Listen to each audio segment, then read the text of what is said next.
What is up, everybody, and welcome back to X-Plate, and this is this second episode of a very interesting aviation content. Today we'll be looking at Australia's second largest airline, Virgin Australia. Now, Virgin Australia started out in Australia, first flying in the 2000s, and flying the 737 between here in Brisbane and Sydney. They then expanded over the last 20 years to more domestic and international routes with the ATR 72, 737, A330 and the 777. Since we're doing this wavy approach to Brisbane, it's probably a good time to tell you that Virgin Australia is based in Brisbane.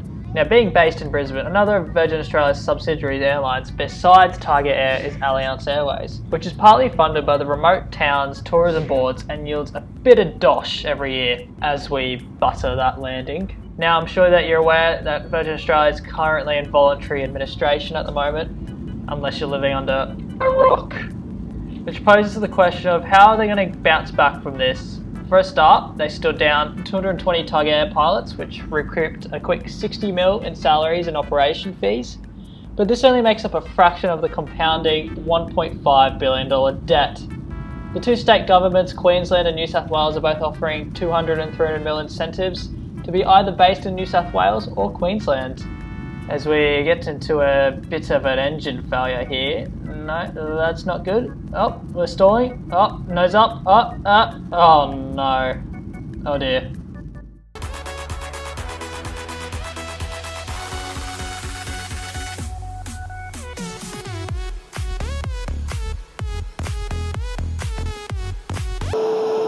Moving on from that dive, let's swim into this new potential suitor airport in Sydney. And no, it isn't Sydney's main Kingsford Smith Airport, it's actually Sydney's second international domestic airport in the western Sydney suburbs. Bro.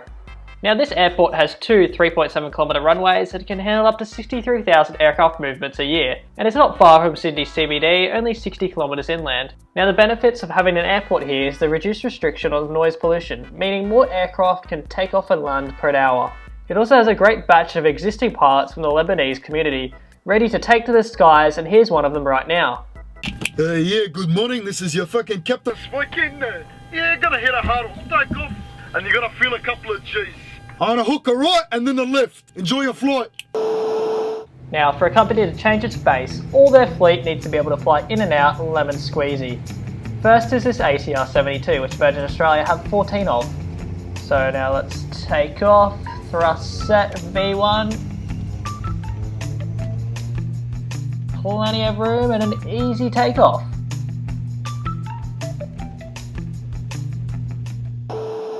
Okay, so now we're going to go in for a landing. I'm going to take all those SOPs and chuck them straight out the window for this approach. Okay, we're a little bit high at the moment, so like all turboprop pilots, I'm going to descend perpendicular to the ground. So not really aligned with the runway. Up.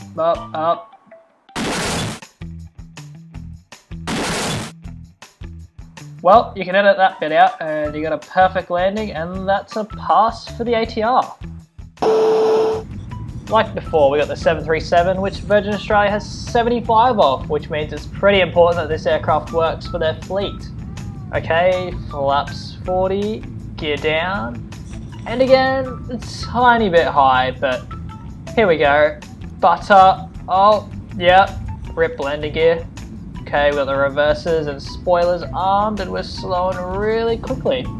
Yep, and this is a pass for the 737 here in Western Sydney, bro. Now, this is an international airport, so it's important to exercise Virgin Australia's long-haul aircraft like the Airbus A330. Now let's extend those flaps, sit back and relax, because this is an Airbus.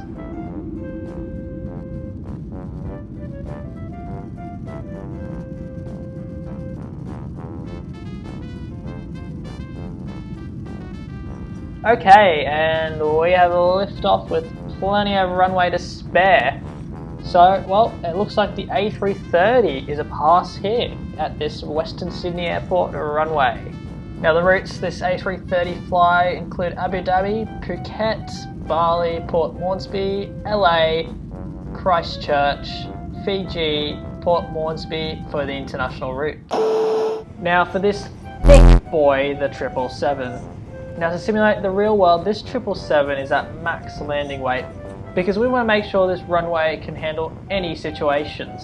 Okie dokie, flaps full, the gear is down, and actually for once we're on the glide slope, and touchdown. Bit of a rough landing there, but we got the reversers out and spoilers armed and plenty of runway left, but it seems that this 777 is struggling to slow down a little bit. I literally have auto brakes on full, spoilers and reversers armed, and we ain't stopping. Oh no, we're almost at the end of the runway. Oh no, oh no, oh dear.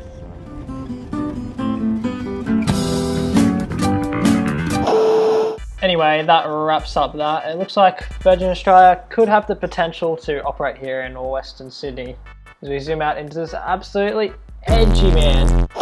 Anyway, I'm sure that Virgin Australia will bounce back in the next couple of years when the aviation world returns to some form of normality. Anyway, we wish them the best. If you did enjoy this video, please leave a like, share and subscribe. And I will catch you in the next episode of some very informed aviation content. Ciao.